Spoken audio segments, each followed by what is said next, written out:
নমস্কার বন্ধুরা, কেমন আছো সবাই? আশা করি সবাই ভালো আছো। অনেক দিন পর এলাম।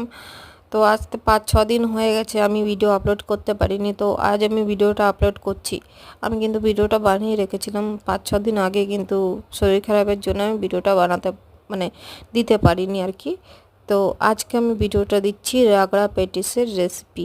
তো প্রথমে তেল গরম করে হিং আর জিরে দিয়ে পেঁয়াজ লাল লাল করে ভাজা হয়ে গেলে উপর থেকে আমি দিয়ে দিয়েছিলাম টমেটো ভালো করে কষিয়ে নিয়ে তারপরে উপর থেকে দিয়ে দিচ্ছি আদা রসুনের পেস্ট দেওয়ার পরে ভালো করে কষিয়ে নিতে হবে।